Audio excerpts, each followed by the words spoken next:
Welcome back to Financial Therapy. It's not just about the money. I'm personal financial planner, columnist, and financial therapist Rick Kaler.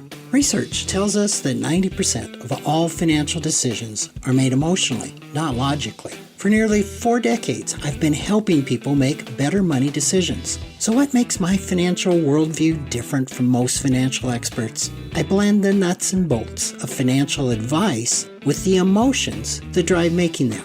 Good money decisions are not just about the money. So let's get started with today's episode.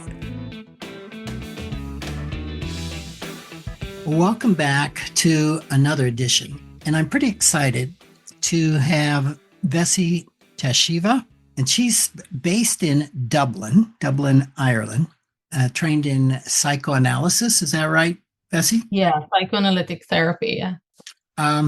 And she graduated from Trinity College in Dublin. But I think one thing really interesting about your background, Vessy, is your involvement in business and finance as a COO, a CSO, I think a CMO in startup companies. Over the last 15 years, I've been in various commercial roles. I also work in corporate and in advertising, but yeah, various roles in tech startups, as you mentioned, like CEO, CSO, CMO, a lot of the C's. And this is where kind of financial therapy found me. I was pursuing psychoanalytic psychotherapy and doing business coaching for entrepreneurs and freelancers. The topic kept going to what their emotional connection to money was. So business coaching was becoming financial therapy very organically. So it was calling me in a way. And that's how, after I became a fully qualified psychoanalytic psychotherapist, I decided to also join the Financial Therapy Association as a member and then pursue certification as a financial therapist. So that's a really interesting path, and really combines that love of business and money and how that operates with the emotions of it. And your practice today, is it solely on financial therapy, or a little combination of both, or how does that look?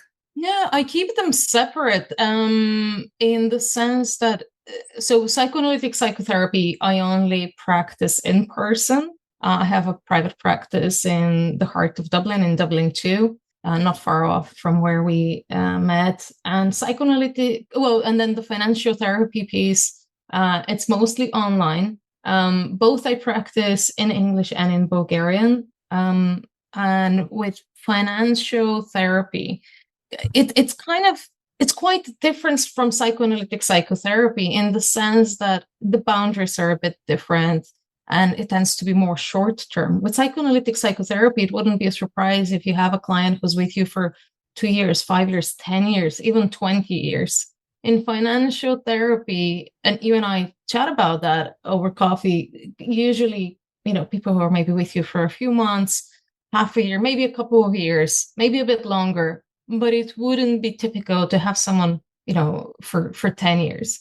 In psychoanalytic psychotherapy, we have clients who come once a week and some that are twice a week. So I work with both type of clients. In financial therapy, that would be a bit of a stretch to see someone twice a week. Once a week would be plenty. Do you find the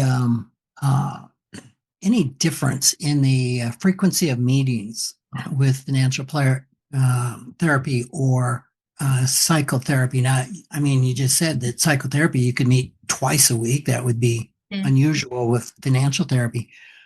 But do you find the frequency of meetings is just as important with financial therapy or different from psychotherapy?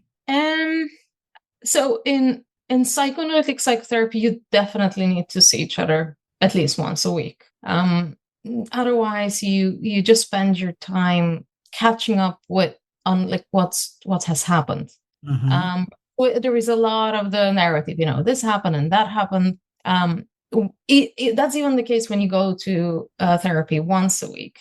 When you go twice a week, what ends up happening is, say your first session is on Tuesday and the second one is on Wednesday. On the Tuesday, you're probably still sharing a lot of, and then I had this conversation, or this is what happened, and et cetera, et cetera. And on the next day, on the Wednesday, there isn't just that much that happened in the last 24 hours in most cases. And that allows to go much deeper. With financial therapy, I see the reflection piece requiring time, and sometimes people are new to it in a different way. We do some journaling with some clients on their thoughts related to money, just as they're spending through the week or the month. In that sense, the reflections can be coming a bit slower, I feel sometimes. So if we don't meet every week, but they have a preference every other week or even once a month, I feel that still works. In psychoanalytic psychotherapy, you really need to go in the work to fully immerse yourself and stay in it regularly. The feeling is very different, and we work a lot with, so my training is in object relations, so that's even more specific within psychoanalytic psychotherapy. And there we work with free associations and dream analysis. We focus on current challenges and past experiences that people have. But there is a lot happening in the transference and counter-transference. So a lot of work is unconscious. We like to say two unconsciousness meet in a room. So a lot of the work is not cognitive in that sense. Yeah, that's fascinating. I've never given this a lot of thought. I think most therapists, financial therapists, are accustomed to the catching up and how that time can oftentimes use a large portion of the session. And I've never really considered that if you had two sessions, one day, one the next day, how there's not a lot more to say, and that could allow going deeper. So that's really interesting to me. And I suspect that there could be some application even to financial therapy when we're avoiding. I know when I can tend to be talking in my therapy sessions and doing the catch up, there can be a part of me that's saying, if I can talk long enough, I don't have to look at this, whatever this is. Yeah. Well, a lot of the insight in a session comes at the end. When people are almost like, oh, and by the way, this happened, just about to leave the room. And that's why it's great to have the second session. Now, when I do financial therapy, I like to do a couple of exercises. One of them is we talk about their earliest memory related to money. And that could be quite symbolic and formative of their object relations when it comes to money. And then the other one is looking at their family tree and then what memories are related to that. Now, even within the Financial Therapy Association, I see different professionals are covering maybe like a different range of services. I don't do any of the financial education, any of the financial advisory, like I'm not a financial coach. So, if they say, this is how much I want to save, or, I want to invest more, I don't touch on that.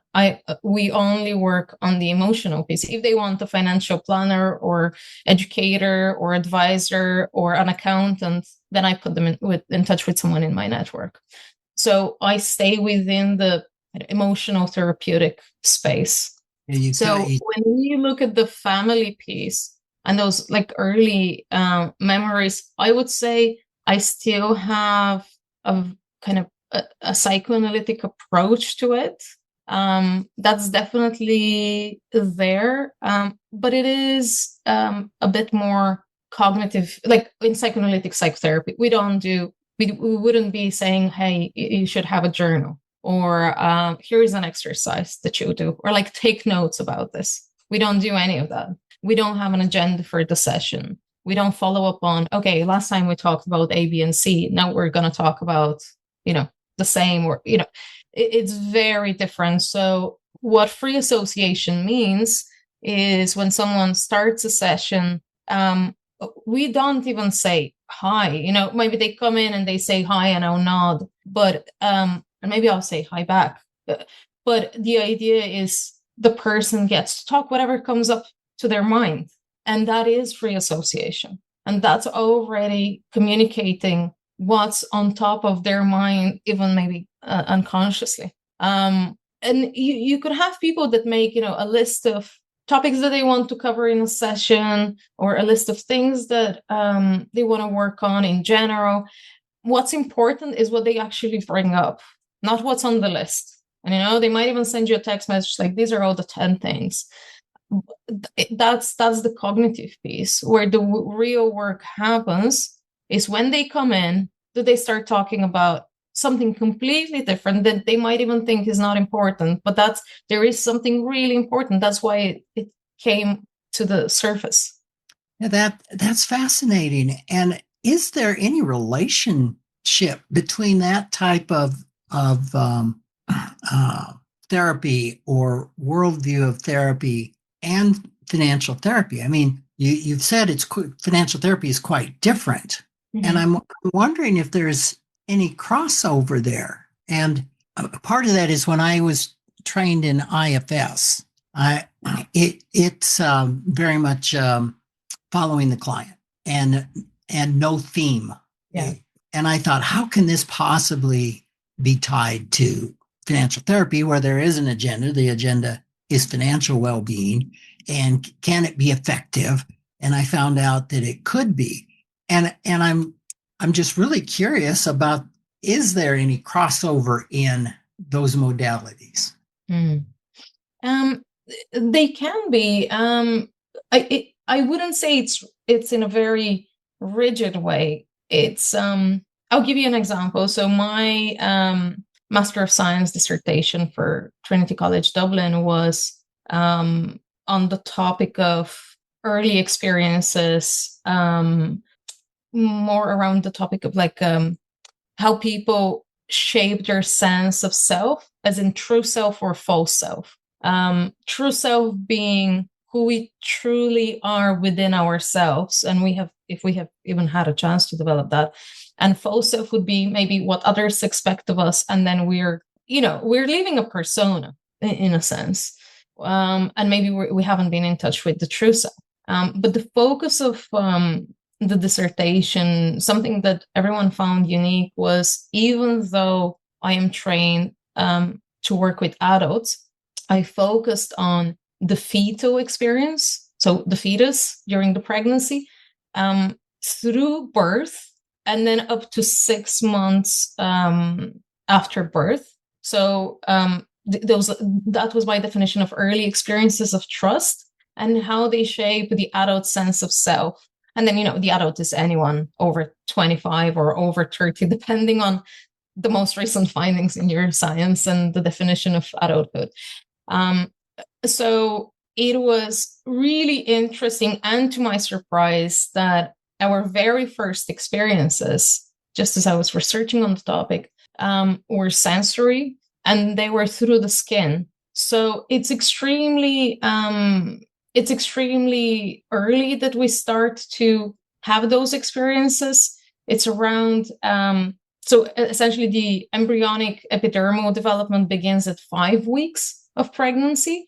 So that's the 3rd week after fertilization. And this is when the skin ego begins to develop. And so we have a very bodily memory. That's not something we can recall. And then continues to be the case. All of these pre-verbal experiences are internalized, and they shape us, and we have no knowing of that. This is where the unconscious piece is so important, because we're not like, oh, someone talked bad about me when I was 3 months old, or I overheard my parents say this when I was 2 months into, my fetal experience development.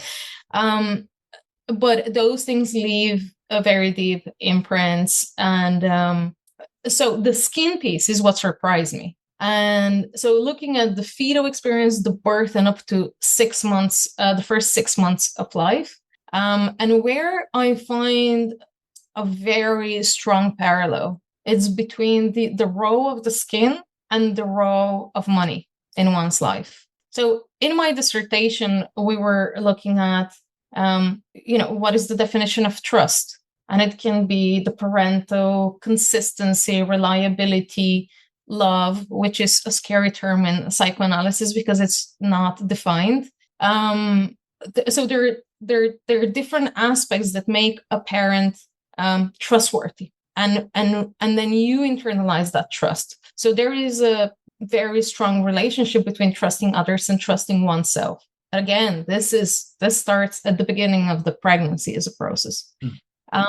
Then the skin carries that relationship with self and other, and as a barrier between self and other. And the role of the skin can be to communicate. It can be to separate. It can be a boundary. It can be a container. So imagine someone who has some kind of chronic condition, a skin condition. Now that can communicate, I need love, I need affection, or it can communicate anger, or it can communicate a leaky boundary so they don't feel contained. Or people who, let's say, build up, like, let's say, obsessively go to the gym, and that becomes their muscles become their second skin, in a sense. There are many things that can act as a second skin, as a pseudo container. Money can have all of these functions. So you can overspend or underspend, and that can have its meaning.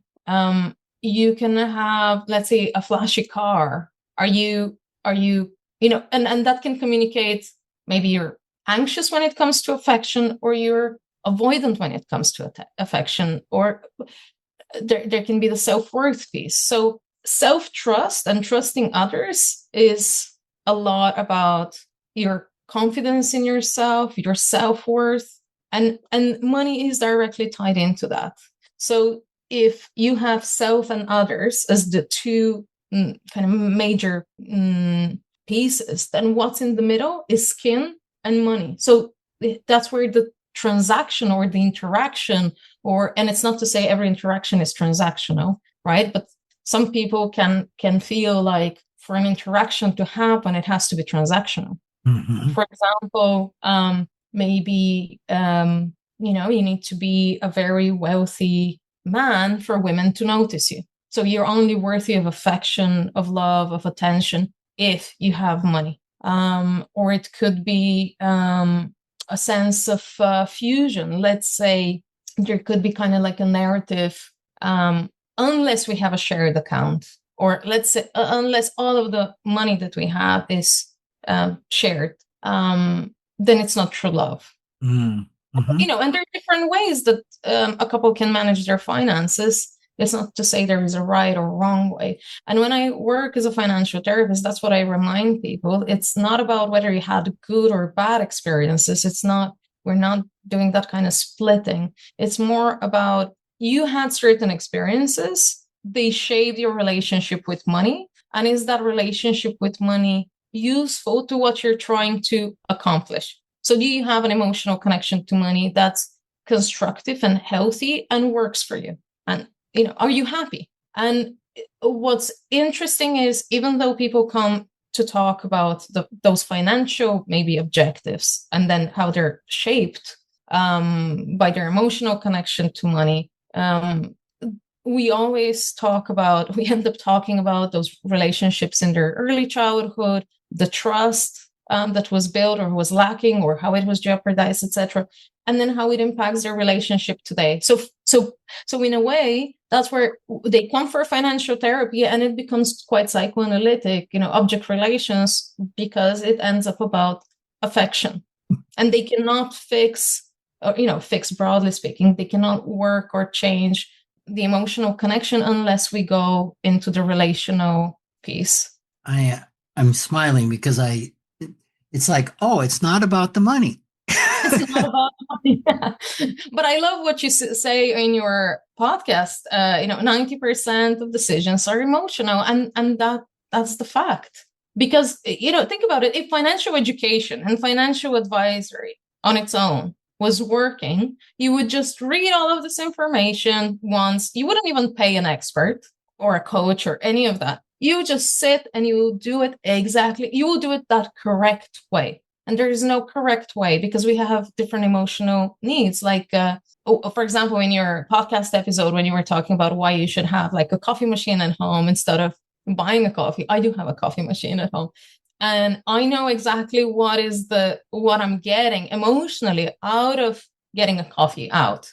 And I do have maybe what's the ROI on that? Am I just spending, or does it have an emotional purpose that just making my own coffee would not be met? And that is, so just even having that awareness rather than black and white, what are the numbers? Yeah, and there's so much here, and thank you for getting into the relationship and function of the skin, because that was so fascinating to me. I think that was somewhere around our parting words. Money's like skin, and I'm like, what? And so I get that between self, me, and others, that difference that contains that defines me is skin. Mm-hmm.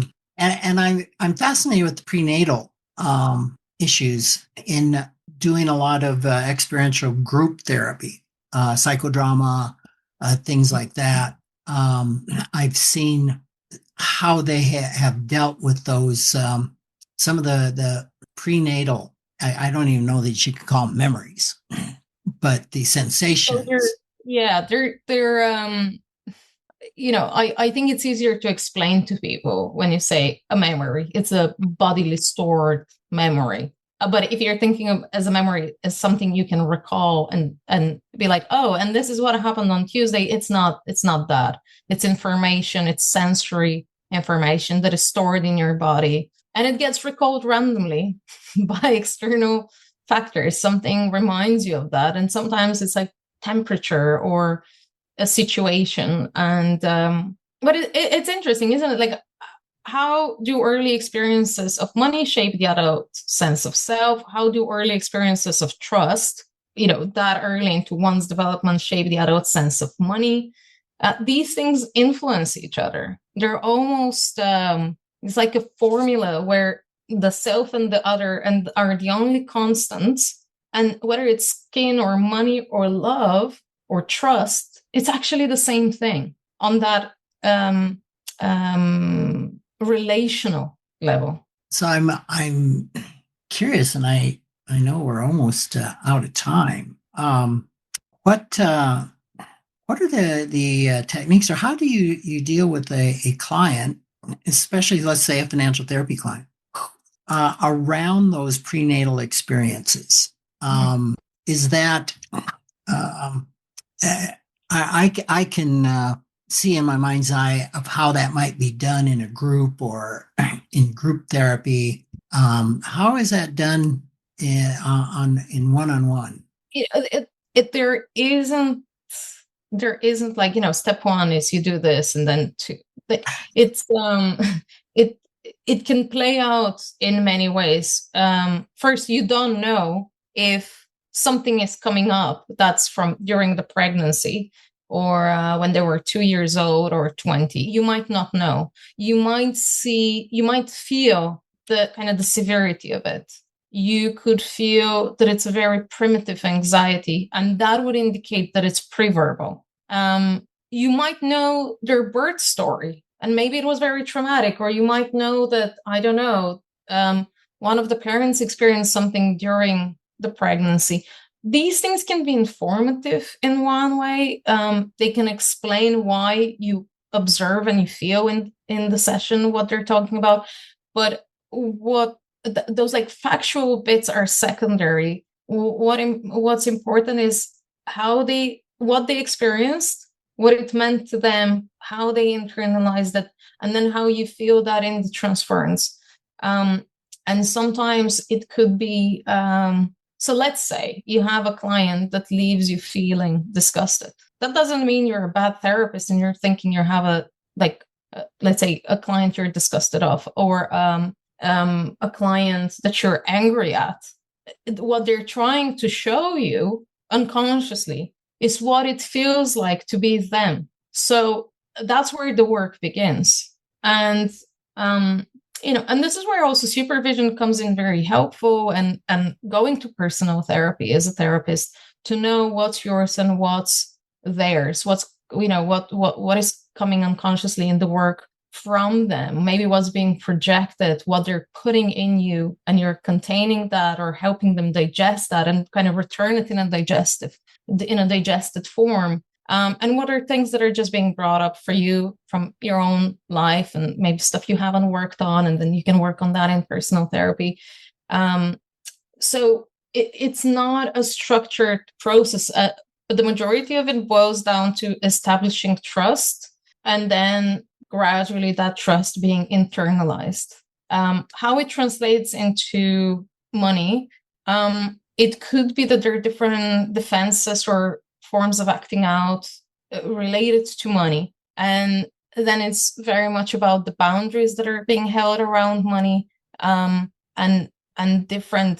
how different situations play out. And, someone can say, oh, no, I just forgot to pay. And, they just forgot to pay. But also maybe they're testing, your love and affection for them. Are they worthy if they're not paying? Will you still be there next week? A lot of those. So it's about trust. Yes, you will still be there at, 3 p.m. on a Thursday, because that's when you meet every week.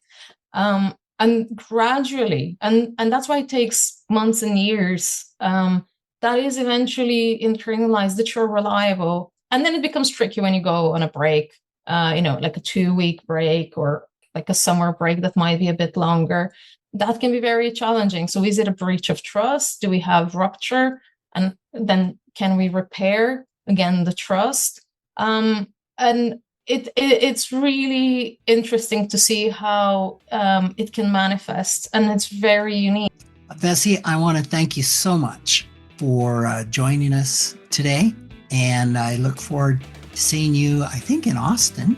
I hope so, yeah. Thank you again.